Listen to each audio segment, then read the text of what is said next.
Hi, everybody. Dan Illman, Mike Beer, taking a look at one of three stakes races at Gulfstream Park on Saturday. We'll kick off the Rainbow Six with race number 6 at 6.5 furlongs. It's the $75,000 Roar Stakes. Before we get to the analysis, I'd like to remind you, please try out those new DRF mobile pass performances. Experience those classic pass performances with true mobile interactive access anywhere, anytime on your phone. Get the exclusive lifetime buyer speed figure graph and more at drf.com/MPPS. Here's the field for the $75,000 Roar Stakes. Your favorite in here is going to be Green Light Go, the number 5, Grade 2 winner of the Saratoga Special last year, placed in the Champagne behind one of the top 3-year-olds in the country, Tiz the Law, and Green Light Go is getting significant class relief, Mike.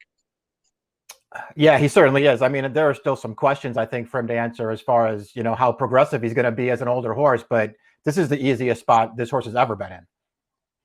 Not a big field here, a field of 6. Timeform US believes that the pace will not be very fast. You've got the 4, Cajun Casanova, the 6, Our Nation on Parade, and the 1, Ricky Ticky Taffy, expected to be on the lead, but the pace, again, not expected to be very fast. I would think Cajun Casanova and Our Nation on Parade are going to try to go. Yeah, I certainly felt like Cajun Casanova, especially, he's a really fast horse. He's run well enough on dirt too to think that you don't really have to worry about him switching surfaces in here. I thought he was the horse who would probably make the lead in here. Ricky Ticky Taffy, the number 1, is stakes placed on the dirt. We'll go back to his most recent race. This was a starter optional claimer. He was taken out of this race for $50,000. No excuse, I thought, Mike. He made the lead. The favorite was just better than him. He ran a solid enough second, but he's now stepping up in class with other speeds. Sort of his hand is forced breaking from the rail. This barn has done well off the claim in the past. And they have. I thought this was a tough spot for him. You mentioned I didn't really, see an excuse for him not to win that race. We just watched his race 2 back. He was not good at all when With Verve beat him. He does have the Limehouse. I thought his Limehouse 3 back was actually the best race he's ever run, where he was part of a really fast and contested pace. But other than that, he looks like he's in pretty tough here. And here's the formulator fact for Ricky Ticky Taffy's new trainer, Oscar Gonzalez. Past 3 years, 3-year-olds on dirt. First after the claim, 4 for 10, $4.02 return on investment. With Verve, this is the number 2, the upset winner of the Hutchison Stakes last time out. We'll take a look at that race. And while the pace early wasn't very fast, Mike, I thought it was contested. And With Verve sat by himself at the back of the pack. The great veteran Edgar Bravo took him to the center of the track, and he's going to win in a blanket finish. He is improving with each and every start, but this is the kind of horse that needs pace up front. He does, and maybe he'll get it, maybe he won't. We'll see how that plays out. I like the form he's in, Dan. I liked his win 2 starts back quite a bit. I thought he ran really well that day. The Hutchison there that we just took a look at, I mean, that race did come back to him a little bit at the end. He was still very game to get up, though, and it was another step in the right direction for this horse. And Chivalry, the runner-up in the Hutchison, came back to run a surprising second in the Florida Derby with a 90 buyer speed figure. The number 3 in here is Double Crown. Double Crown, a very interesting horse because both Double Crown and Our Nation on Parade, they came out of the same debut race on September the 8th at Laurel, and both were purchased after the race by Reeves Thoroughbred. I thought Double Crown looked good in his debut. He was going to run in one of the stakes races on Maryland Million Day, came up with a foot abscess. He came off the layoff last time out, and he was probably best. We're going to take a look at the stretch run, but this race run doesn't really tell the story. Try to watch the head-on video of this race in the new formulator if you can. Our Nation on Parade on the backstretch is going to clip horses and go down. Double Crown is then going to be forced out to the middle of the track at a very key moment. He then is forced to undergo a 5-wide bid on the turn, and you see him fighting on the outside to finish a good second. All this over a sloppy track off a long layoff. This is a likable and progressive colt.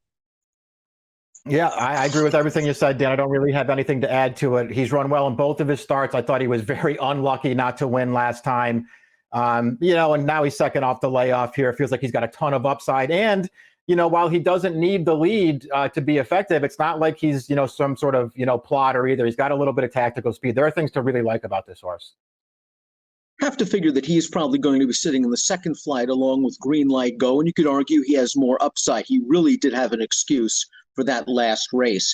Several of them, as a matter of fact, if you factor in the layoff and the wet track. Cajun Casanova might be the early speed in here, and this horse is versatile from a surface and running style standpoint. He's good on turf, he's good on dirt, he's good from off the pace, he's good from on the lead. Here's his last race on dirt back on January the 23rd. He caught a weak field in an off-the-turf race going 5 furlongs, and Cajun Casanova just went right to the front in this race, and he dominated this weak group. It was nice to see him come from off the pace in his most recent turf start, the Texas Glitter. I think the big question mark here for this horse is not his running style and not the surface, but the distance. 6.5 is pushing it a bit.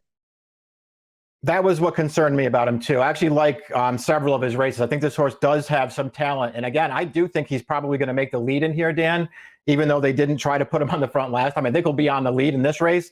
I just wonder if the 6.5 will get to him. Green Light Go is the class of the field. There's no doubt about it. But you and I noticed when he was a 2-year-old how big and mature looking and professional he was. And it's fair to wonder if maybe the rest of this crop is slowly catching up with him.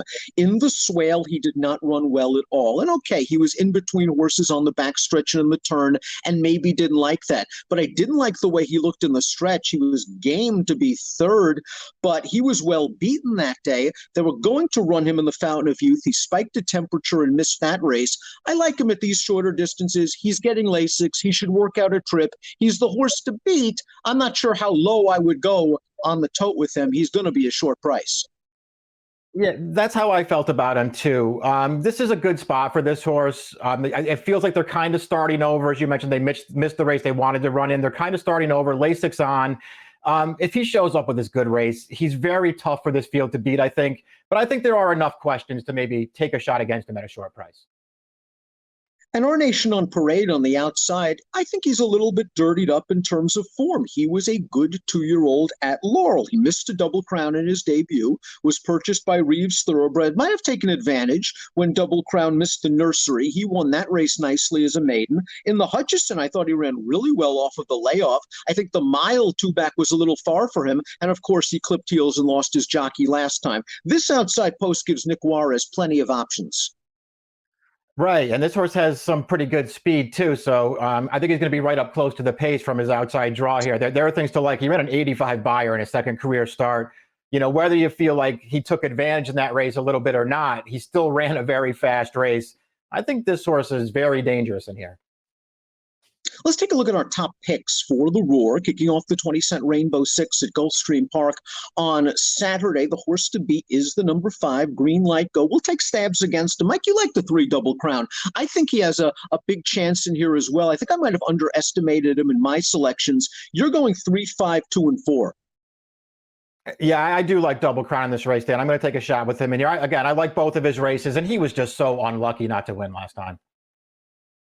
I'm hoping Cajun Casanova gets a little bit of a breather up front early. I'm very concerned about the 6.5 furlongs, but I like the fact that he's a prolific, professional, solid winner, and he should be in the thick of things when the field turns for home. I think he drifts off of his morning line in this race.